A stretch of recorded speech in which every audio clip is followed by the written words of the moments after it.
Hello guys, and welcome to Budda's Place. Today we're going to talk about, the last video that I did was about don't believe the hype. And in doing that video, I showed Iraqi dinar and my reasoning behind some of the things that I said about don't believe the hype. That, that was my deal. So I did that. Well, in doing that and me reading my comments, I got a email or a comment from Rewen Sinjar. And he said, I'm from Iraq, Kurdistan. You had $31 in your hand. People here work 10 hours a day and they earn $10, aka 10,000 Iraqi dinar. And I remember, I sent him, replied to him, and I just told him that there was no disrespect intended. It was not my intent to be disrespectful of that.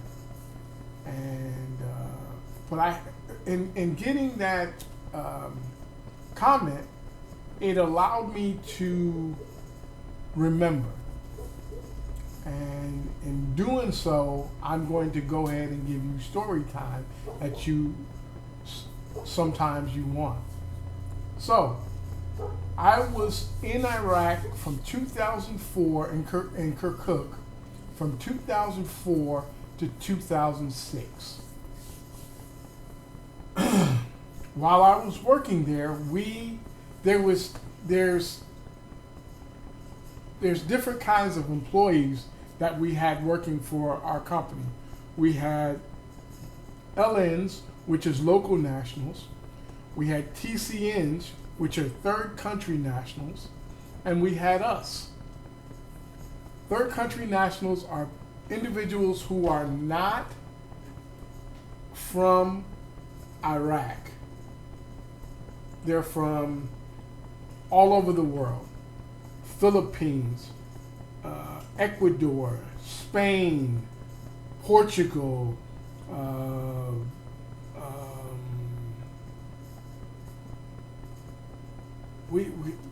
Sri Lanka. We had people from all kinds of different countries. We had, and they all worked for the United States. They all worked for us on this contract.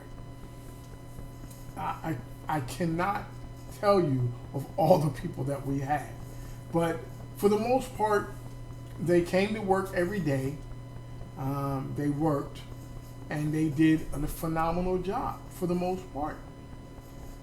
But our job for the LNs was to teach them how we in the quote unquote West do work.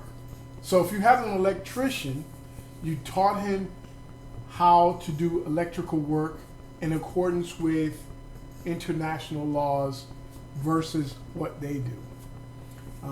We taught them safety protocols and procedures to be safe, to work safe in accordance with OSHA requirements. Those are the things that we did. But I want you to understand something. We had 300 individuals who came to work for us 7 days a week. For the most part, they came 7 days a week because we worked 7 days a week. While I was there, we worked 12 hours a day, 7 days a week, and they came and worked 7 days a week, 12 hours, not 12 hours a day. They worked 8 to 10 hours a day. And they did that every day. Now I want you to understand something, that a basic guy who takes and digs holes or cleans the bathroom, he makes $10 a day. He makes $10 a day. An electrician who runs wires, checks wires, does all that, If I remember correctly, he made $14 to $15 a day, and so forth. No one that I can remember made more than $20 for a day. Now, in doing that, so you make $7 or $10 a day, you make $10 a day. You have to take, these people have to take and pay the sheik of their tribe or their town or whatever $3. $3 comes out of whatever they made that day. So the way that it worked, everybody paid $3 every day they came to work. And there's 300 of them. And they pay that to the sheik. They pay $1 for transportation and $2 to the sheik, direct, for 300 people. And we paid them $10 a day. Was the least amount of money that they made. So you're talking about, you're working 8 to 10 hours a day, and you're only making $10. So you're making about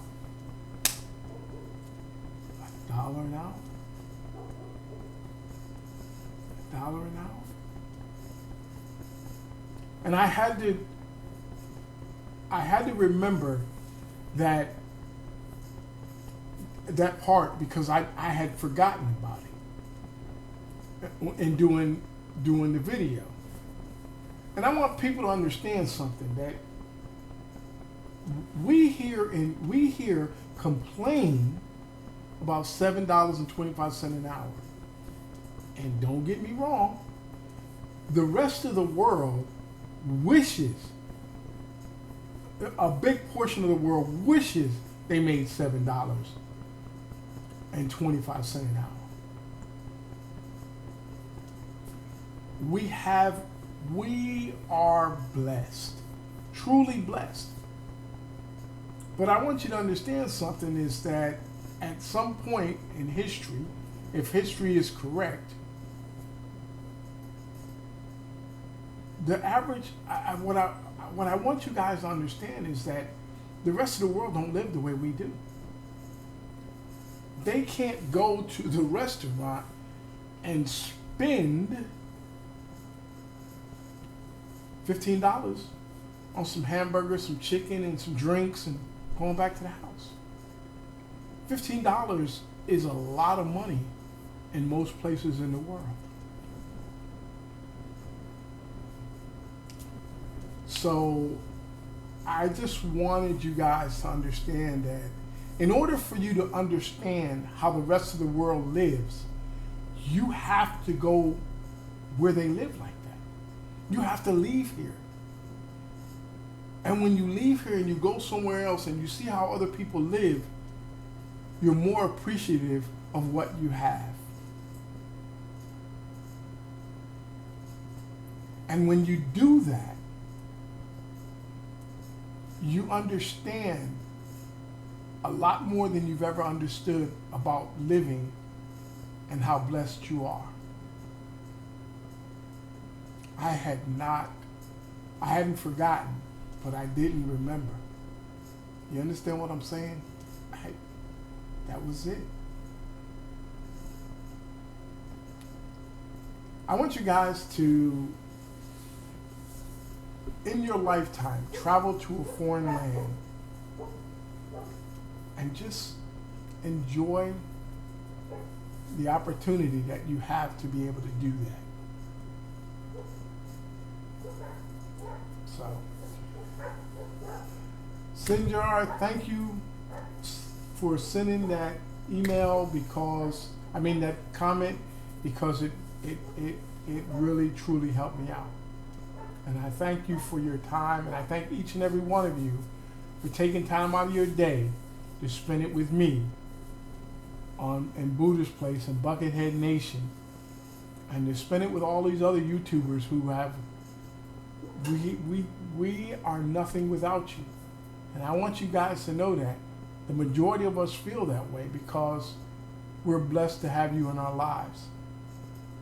Thank you very much for your time. I hope to be able to see you again in a few days because I'm getting ready to get my wisdom teeth out. I'm getting ready to get a bunch of teeth out. So I'll talk to you guys later. You guys take care of yourselves. I'll see you again. Be kind to one another. Be kind.